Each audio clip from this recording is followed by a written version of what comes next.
Welcome to Sethu Chitra kitchen. இறால் குழம்பு பண்ணியிருக்கேன். இது இட்லி தோசை சாதத்துக்கு ரொம்ப அட்டகாசமாக இருக்கும்.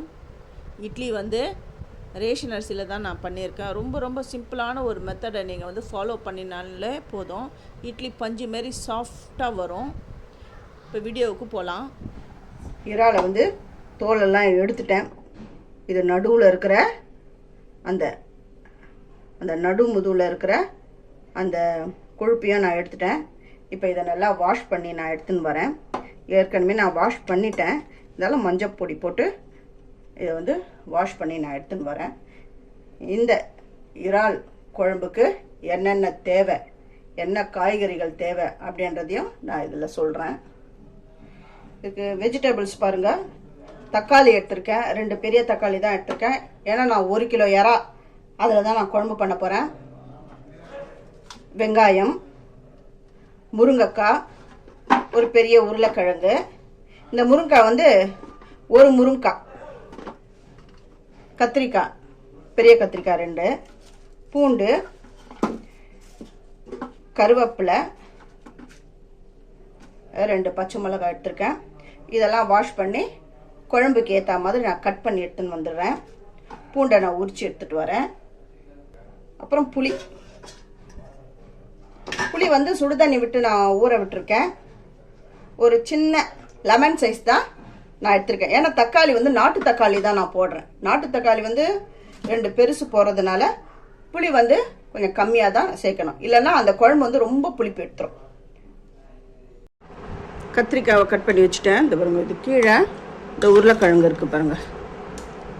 தோலெல்லாம் எடுத்துகிட்டு கட் பண்ணி வச்சுருக்கிறேன். கத்திரிக்காய், உருளைக்கிழங்கு கட் பண்ணிட்டேன். வெங்காயம், தக்காளி, பூண்டு நடுவில் கீத்து போட்டிருக்கேன். தட்டி போட்டுறாதீங்க.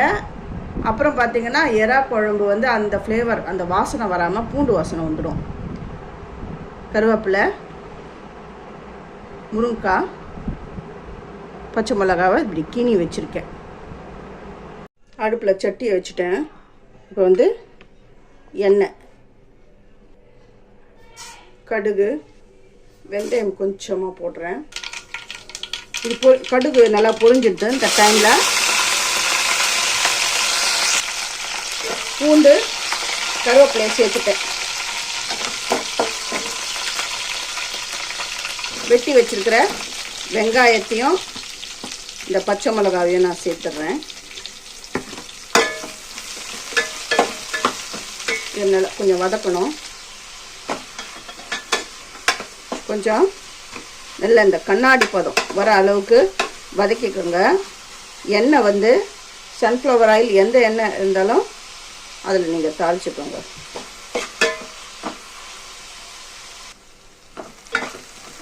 வெங்காயம் வதங்கிடுது. இந்த டைமில் கட் பண்ணி வச்சுக்கிற தக்காளி இதில் சேர்த்துடணும். சேர்த்துட்டு இது கொஞ்சம் வதக்கணும். தக்காளி வதங்கிறதுக்கு தேவையான அளவு உப்பு கொஞ்சமாக போட்டுக்கிறேன். இதையும் அப்படியே வதக்கி விடுறேன். ஓரளவுக்கு தக்காளி வதங்கி வரணும். இப்போ தட்டு போட்டு மூடிட்டு அப்பப்போ திறந்து கலந்து விடணும். வதங்கி வந்துடுது. இந்த டைமில் வெட்டி வச்சுருக்கிற அந்த வெஜிடபிள்ஸில் இதை போட்டுடுறேன். நல்லா கலந்து விடுறேன். கலந்து விட்டு இது கொஞ்சம் வதங்கணும். இந்த கத்திரிக்காயெலாம் நல்லா வதங்கி வரட்டும். காய்கறிலாம் கலந்து விட்டாச்சு. இப்போ இது கொஞ்சம் நேரம் வதங்கணும். காய் வெந்து வந்துடுது பாருங்க. ஒரு அரை வேக்காடு வெந்துடுது.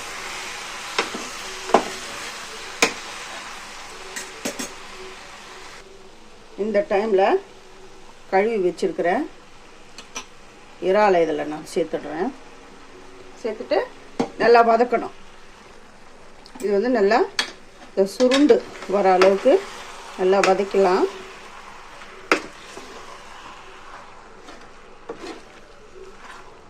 இட்லி தோசைக்கு, சாதத்துக்கு, எல்லாத்துக்குமே சூப்பராக இருக்கும். எல்லோரும் இட்லிக்கு மீன் குழம்பு, கறி குழம்பு அப்படி தான் வந்து செய்வாங்க. இந்த எறா குழம்பு A1 இருக்கும்.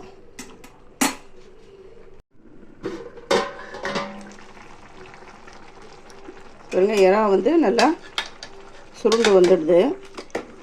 இது ரொம்ப நேரம் இதை சமைக்கக்கூடாது.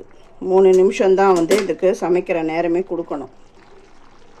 மஞ்சப்பொடி, கலருக்காக வந்து காஷ்மீரி மிளகாய் தூள். இதில் வந்து அவ்வளோவா காரம் இருக்காது, கலர் கொடுக்கும். குழம்பு மிளகாய் தூள், இது வந்து குட்டி கரண்டி தான். இதில் வந்து ஒரு 1.5 ஸ்பூன் போடுறேன். உப்பு வந்து கொஞ்சமாக போடுறேன், ஏன்னா ஆல்ரெடி தக்காளி வந்து நம்ம வதங்கும் போது கொஞ்சம் போட்டிருக்கேன். இது எல்லாமே சேர்ந்து நல்லா வதக்கி வரணும். ஒன்று சேர்ந்து வர அளவுக்கு நல்லா வதக்கி விட்டுடலாம். எல்லாம் வந்து ஒன்று சேர்ந்து வந்துடுது. இப்போ வந்து கரைச்சி விட்டுருக்கிற அந்த புளி நீரை இதில் நான் சேர்த்துடுறேன். எல்லாமே ஒன்று சேர்ந்து வர அளவுக்கு கலந்து விடுறேன். இப்போ வந்து உப்புடைய அளவை நீங்கள் பார்த்துக்கோங்க. இது கொஞ்சம் கொதி வரட்டும். அடுப்பை வந்து மீடியமில் வச்சுக்கணும். இப்போ குழம்ப மூடி வைக்கணும்.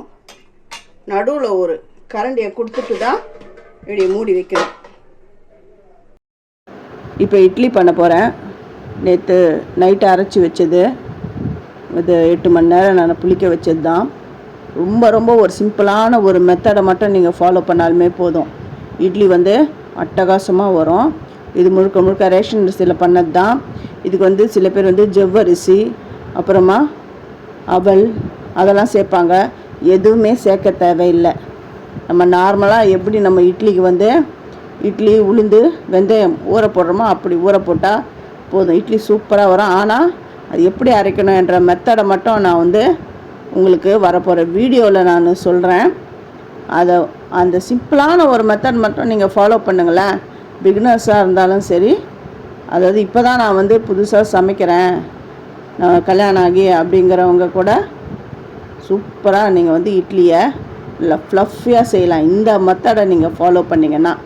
அடுத்தது இட்லி மாவு அரைச்சது இட்லி எப்படி ஊற்றணுன்னா, இந்த மாதிரி இட்லி பானையில் தண்ணி கொதிக்கணும்.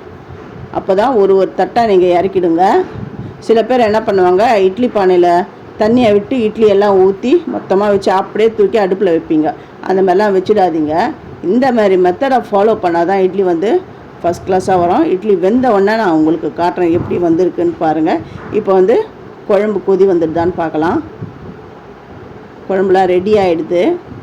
நான் வந்து கொதி வரும்போது நல்லா இந்த மாதிரி எண்ணெய் திரண்டு வந்த உடனே நான் வந்து ஸ்டவ்வை நான் ஆஃப் பண்ணிவிட்டேன். இந்த பாருங்கள், ஃபஸ்ட் கிளாஸ் ஆன இட்லிக்கு இந்த குழம்பு ரெடி ஆகிடுது. இட்லி எப்படி வந்துடுதுன்னு பாருங்கள்.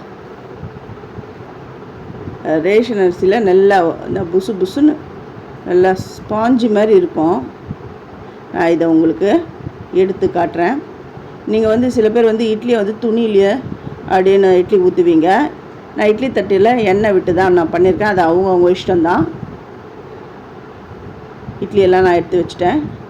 இப்போ நான் இட்லியை அந்த குழியிலேருந்து நான் எடுத்து நான் உங்களுக்கு எப்படி இருக்குன்னு பாருங்கள். அதை பாருங்க, எறா குழம்பு நல்லா சூப்பராக ரெடி ஆகிடுது.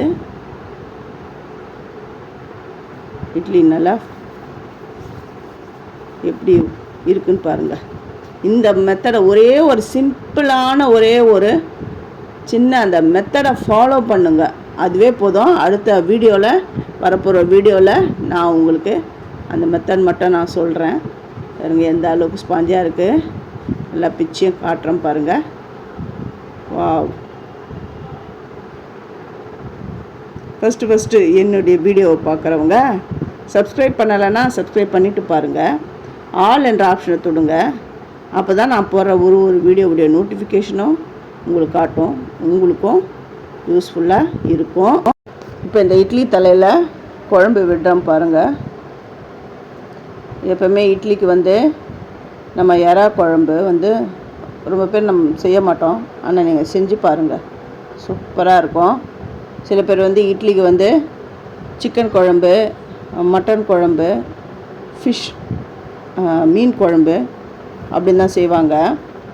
நீங்கள் எறா குழம்பும் செஞ்சு பாருங்கள். செஞ்சு பார்த்துட்டு எப்படி வந்ததுன்னு எனக்கு கமெண்ட் பண்ணுங்கள், லைக் பண்ணுங்கள், ஹைப் கொடுங்க, சப்ஸ்கிரைப் பண்ணுங்கள்.